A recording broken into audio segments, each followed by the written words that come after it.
안녕하십니까. 부자빠 부동산의 이철흥 소장입니다. 이 소장의 부동산 픽.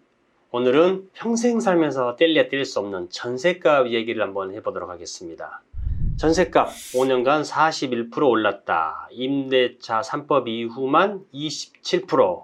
문재인 정부 5년간 전셋값이 41%가량 오른 것으로 나타났다. 서울의 경우 상승률이 50%에 육박했다. 문정부가 2020년 7월 31일부터 시행한 임대차 3법 이후 수도권의 전셋값 오름세는 가팔라졌다. 문정부가 임차인의 주거 안정을 위해 추진한 임대차 3법의 부작용으로 전셋값이 대려 폭등했다. 문정부 들어서 전셋값을 안정화시키기 위해서 임대차 3법을 통과를 시켰죠. 전월세 신고제와 전월세 상한제, 그 다음에 계약갱신 청구권 이렇게 이제 세 개의 이제 항목인데 이 세 가지가 다 집주인을 위한 것보다도 세입자를 위해서 만들어 놓은 법이거든요. 세입자를 위해서 만들었으면 전셋값이 안정화돼야 되지 않습니까? 임대차 보호법 관련도 민법상 편면적 강행 규정이라고 그러죠. 주택임대차 보호법에 나와 있는 법 조문이 거의가 다 뭐 100%라고 할 수가 있습니다. 다 세입자를 보호하기 위해서 만들어 놓은 거거든요. 그래서 이 임대차 보호법을 하나하나 법조문을 뜯어서 보게 되면은 집주인한테 유리한 항목은 없습니다. 세입자한테 오히려 유리하면 유리하지. 심지어는 집주인한테 일방적으로 유리한 항목 같은 경우는 법률 효과가 발휘되지 않는 무효 사유입니다. 그만큼 임대차 3법, 주택임대차 보호법은 세입자를 위해서 존재하는 법이거든요. 근데 이 세입자를 위해서 만들어 놓았다고 하는 이 임대차 3법 때문에 오히려 전셋값이 올라가 버렸으면은 이거는 이제 법의 역효과가 될 수 있겠죠. 부동산 R124 조사 결과 문정부 5년간 전국의 전셋값은 40.64%, 서울은 47.93%, 약 48%죠. 이렇게 많이 올랐고요. 이 중에서도 상승폭이 가장 컸던 곳은 바로 세종시입니다. 75.92%, 약 76% 정도가 올랐고요. 대전도 56.81%, 경기가 44.81%, 인천이 38.59%, 뭐 전부 다 두 자릿수 이상, 거의 한 40~50% 이상 올랐다 이렇게 좀 보시면 될 수 있을 것 같은데 2020년 7월 31일, 7월 말 이후로 임대차 3법이 시행이 됐는데 이 임대차 3법이 통과된 이후로 시간이 지날수록 전셋값이 더 올라갔습니다. 지금 문정부 들어서 물론 임대차 3법도 있지만은 보유세라든지 그 다음에 뭐 이제 재건축 초과계획 환수제에서 제초환이라고 그러죠. 모든 보유세라든지 거래세, 취득세 같은 게 다 올라가 있는 상황인데 이 부동산 가격을 잡기 위해서 정말 보유세도 올리고 모든 세금은 다 올랐지 않습니까? 그러면은 이 세금 때문에 뭐 부동산 시장이 안정화된다든지 매물이 많이 나와서 가격이 잡혀야 되는데 지금 그런 상황이 아니란 말이죠. 이게 매매 시장만 아니라 전세 시장에서도 똑같이 나타난다 이겁니다. 임대차 3법은 세입자를 위해서 만들어놨다고 했는데 왜 집값이 올랐느냐? 상식적으로 생각을 해보면 제가 그 세미나 할 때 언발이 오줌누기라는 표현을 자주 썼었거든요. 일단 좋은 거는 뭐냐면 단기간 안에는 전세값이 잡혔다고 할 수는 있습니다. 왜냐?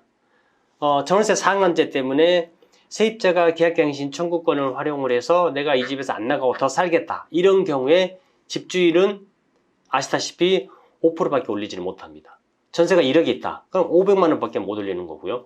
5억이 있다. 그러면 2,500만 원밖에 못 올리는 거죠. 근데 상식적으로 보시면 그냥 요즘에 주변을 보시면요. 5억의 전세 만기된 사람들이 재계약하려고 그러면은 최소 억대 이상은 올려줘야지 전세 계약이 되는 거죠. 근데 이거를 2,500만 원 올려주는 걸로 묶어버렸지 않습니까? 그러면은 이 세입자가 한 번은 계약갱신 청구권을 쓸 수가 있잖아요. 그러면 한 번은 2,500만 원 올려주고 저렴한 가격에 살 수가 있겠죠.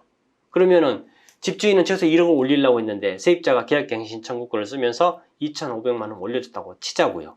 그러면 이 세입자가 다시 계약갱신 청구권을 활용해서 2,500만 원만 올려주고 2년을 추가로 살았습니다. 그러면 초창기 2년 계약갱신 청구권을 활용을 해서 2,500만 원만 올려주고 2년, 그럼 합의 4년을 살았잖아요. 4년 후에는 어떻게 될까요? 4년 후에는 이 집값이 전세가 5억이었던 게 최소 7억 5천, 8억 이렇게 간다는 게 요즘 이제 실 상황이 되겠습니다. 그래서 전세값이 이렇게 많이 뛸 수밖에 없는 거죠. 그러니까 만약에 1억씩 올랐다 그러면은 이렇게 단계별로 뛰지만 똑같이 2억 올라갈 거를 2,500으로 묶어놨다가 한 번에 이익이 올라가 보니까 가격이 껑충 뛴 거가 되는 거죠. 그래서 상대적으로 한 번에 더 많이 뛴 것처럼 느껴질 수밖에 없습니다.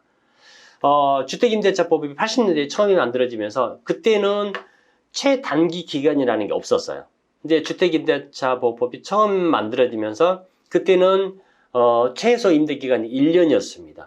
그러니까 처음에 임대차 보호법이 만들어진다고 하니까 그때도 전세 가격이 엄청 올랐어요. 그리고 또 몇 년 있다가 이 1년이 너무 작다 그래서 다시 또 2년으로도 늘어났습니다. 그래서 이제 지금 이제 2년이죠. 거기다가 지금 주택임대차 임대차 3법이 이제 통과가 되면서 2+2가 되니까 4년이 된 거죠. 그러니까 한 번 계약하면 4년 동안 전세를 못 올린다더라. 이제 이렇게 소문이 많이 퍼진 겁니다.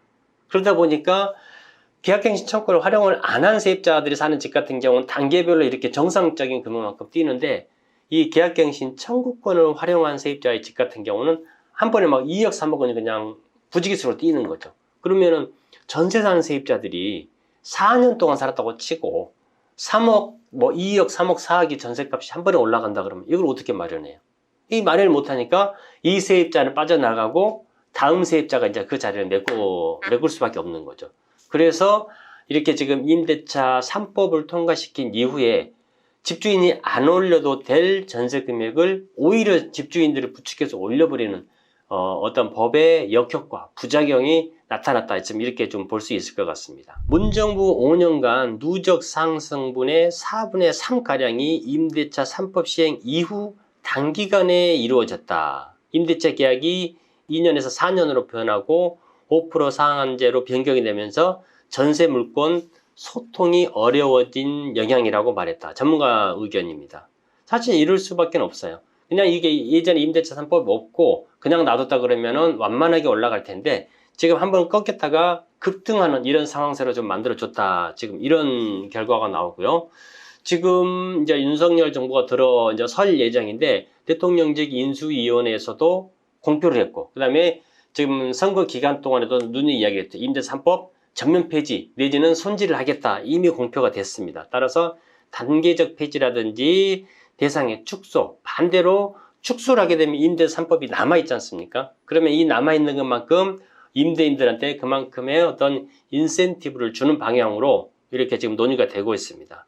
이미 주택임대차 보호법이라는 민법위의 상위법인 특별법이 만들어져 있기 때문에 그리고 지금 단기간도 2년으로 보장이 되어 있기 때문에 사실 이렇게 2중, 3중의 세입자를 보호하는 법을 만들다 보니까 안정화시켜야 될 이 전세 시장이 지금 가격이 좀 올라가 버린 상황이고요. 제가 몇 년 전부터 세미나 때 말씀드렸던 내용 같은데 1년, 2년, 2+2년 이렇게 지금 말들이 많은데 제 개인적으로는 처음에 한번 전세 계약을 맺으면 아예 3년으로 해주셨으면 좋겠다라는 걸 누누이 말씀드렸거든요. 자, 왜 3년이냐면 2+2도 참 애매해요.